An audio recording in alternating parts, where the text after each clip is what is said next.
Hi. It always surprises me that beings who come to see me and need to cancel and reschedule for the next week, how perfect the timing is in that whatever I share with you from the week so fits the energy that resolves or shows more clearly what's going on. And hence my never-ending fascination with this progress and my joy in sharing it with you. So the theme this week is nothing is not nothing. And you know, when you think of Nietzsche and all his work and how misinterpreted he is for the existentialism that he spoke of, that people use in ways that are incredibly negative. And in many ways, I see what he speaks about as the ability to move on and be creative in life. So nothing is not nothing. And there were 5 different aspects that actually showed up. And the last one is for those who don't mind colouring outside the lines, but they're often incredibly profound what it shows up for an individual. So I will share it with you. And so let's start. So not knowing or not being clear and being in a waiting zone to hear back from someone, or feeling that these other beings in your life are very close to your heart, only to find out that not only aren't you responded or replied to, but sometimes we get information that we thought someone who was in our camp, we actually see are not in our camp. That doesn't always mean they're not in our camp, but they're not prepared to share with you that I like these other groups also that you really don't like, and I associate with them, but I can't really share that with you because it would upset you. And then you discover it anyway, and it's like something gets broken, when in truth, nothing's really broken. They still feel a good connection. It's just that in not fully sharing because they didn't want to disconnect from you. So it gets this knowing and not knowing, and the ability to say, oh, they're with the others, but I feel really good about them too, and to have more of an inclusive feel rather than, well, if that's the case, you're out.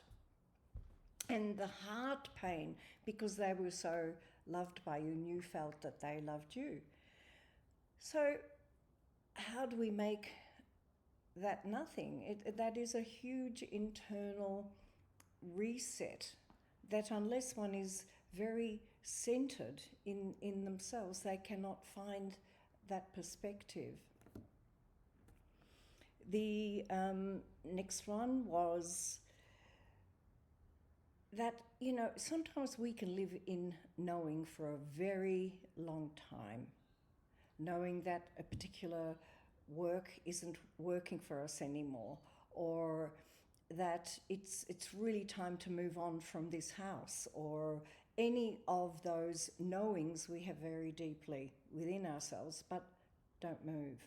No movement is happening.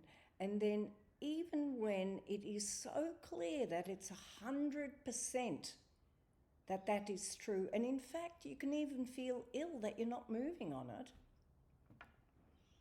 the mind plays this tricky game of, but I'm not 100%. I'm not 100%. I'll still have a connection to it. And then we decide that there are all sorts of reasons about the move that aren't 100%. And the 100% game is a very vicious game. Nothing's 100%. I think it's in the gap of the 100%, where we step into the void and we feel our own confidence and we take that move in life that results in what is preferable. So instead of playing the 100% game, it's so much better to play it's preferable.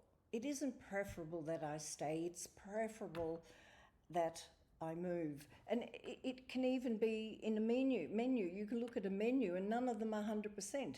So instead of walking out because it isn't 100% or whatever it is, and if you're with a group, that's going to be pretty awful for you. It's, going to what is preferable. And preferable is a calm choice. I quite enjoy preferable myself. And in the preferable, it always works out and I find, and it feels calm, and it's not that difficult a choice because some of those bigger choices were really known in the first place. So that's the other element of the ability to make it nothing by going to the preferable. The third one was a follow-on from last week, actually. The beings who live such diplomatic lives, continuously being in monitoring mode, and it can take over, that's the only character that ends up being played, and the being is inside of that. This time the being was in excruciating pain from taking that outer position of being the diplomat.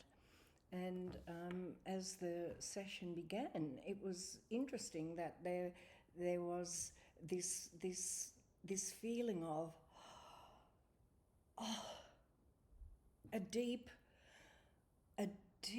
acknowledgement of the difficulty of holding that position. And in recognizing that deep position of holding it together, it was the recognition of it that was needed to be able to release. For those of you who do kinesiology, sound balances would be brilliant for these circumstances and would possibly come up. But the inner recognition of the depth of the holding and the excruciating pain of that literally released it. So that leads into the ability as a diplomat to make self nothing for a process you're interacting with. But the self itself here needed recognition for the depth of what that cost and the pain of it. There's pain in that if it operates on a large area of your life. The fourth one was someone who has the capacity to hold the space and make so much nothing over an extraordinary length of time and over lifetimes. That the holding position becomes so numb that it becomes a hell. That there is a feeling of no movement, no inner movement, no outer movement, but the capacity to do so is so deep that it anchors in the non-moving. And I mean, all the ones I've spoken about, I can really relate to, even this one, that it's a beautiful day, but you don't even go outside, or there's no impulse to do anything. And when it's that stuck, and you're brilliant at that capacity, it can become very debilitating and even soul destroying. And in those circumstances, it's actually recognizing still and unmoving and how stuck that is, that you do decide, go for a walk, look up and see what's going on in the movies, because it'd be wonderful just to go out to see a movie, something that breaks that spell. It's changing the state. I can remember, and some of you may also remember this one because it was so true, a Peanuts comic where Lucy comes to, is it Peanuts himself, and he's sitting on the curb with his head down, and Lucy says, lift your head, and he says, no, because that'll change my state. So just moving. Very often we can get so stuck in even listening to a podcast or following something on YouTube that we end up not moving. And I find it's interesting that when you just stand up and move, all of a sudden you get on with your day. You're not in that window anymore. But we can do that on a very large scale or a small scale, and moving is really important in this circumstance, to bring movement, which is life, back into focus. The fifth one, two beings turned up with this one, and it was a real honour to be present for what showed up.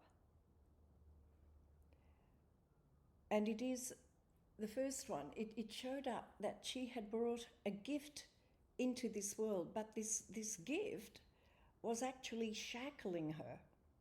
It was shackling her down. I thought, wow, what would this gift be? That this being is so over it. And the gift was the ability to make it nothing. How that printed out in 3D land, though, because in the spirit, it's that paradoxical element of what we bring prints out very differently once it's here. And it printed out in this long time process of wanting to make things nothing, wanting to make them 100%, wanting to know that it's 100%. And there are many things in our life that aren't 100%. And the mind goes nuts trying to serve this spirit that has this gift to make it nothing, which itself becomes a hell in one way or another. So in resolving that, and the mind seeing what this gift was, it saw that it could step back and have its proper place in the relationship, to actually feel the okayness rather than the relentlessness of the nothing. And then a being came who I actually saw for the first time, and sometimes when you see someone for the first time, you really don't want it to be left field to such an extent that your mind boggles and their mind boggles at the same time, and how do you resolve that? And what showed up was her spirit was in shock, and it's like, we've got to find out what this shock is and give it recognition. And the shock was in coming here, and at the same time realizing that it's nothing. How do we resolve that?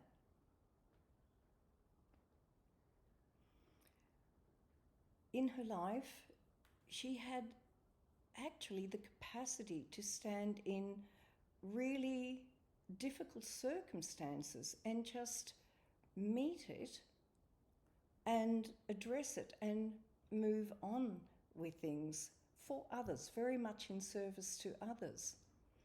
So in that shock, how it printed out in the world is in this enormous capacity to deal whatever comes her way through others, which is like those that are social workers or continuity of service to others.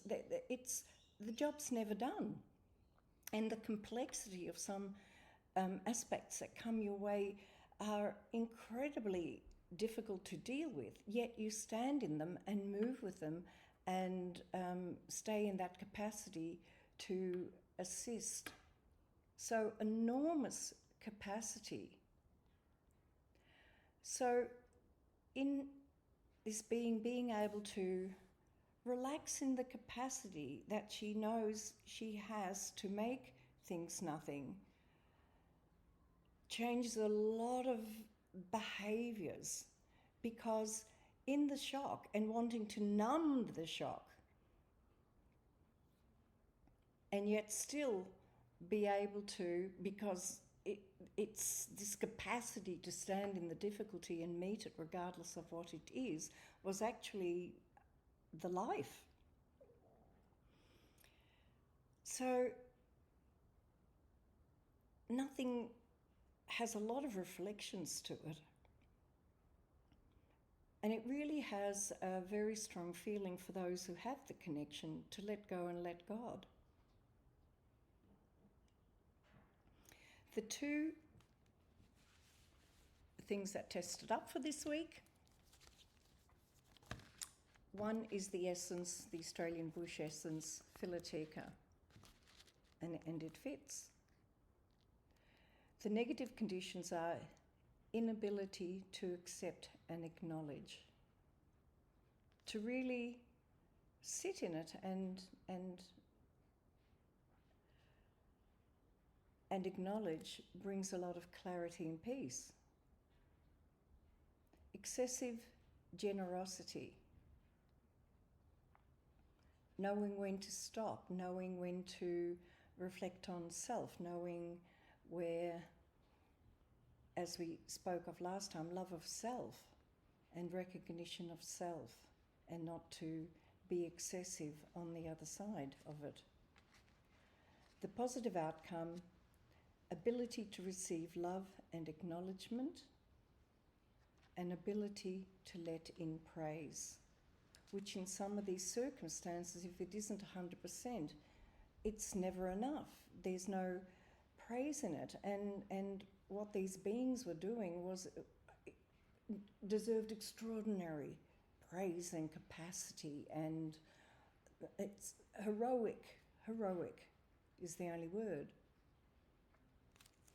So this essence allows people to accept acknowledgement for their achievements and to let in love.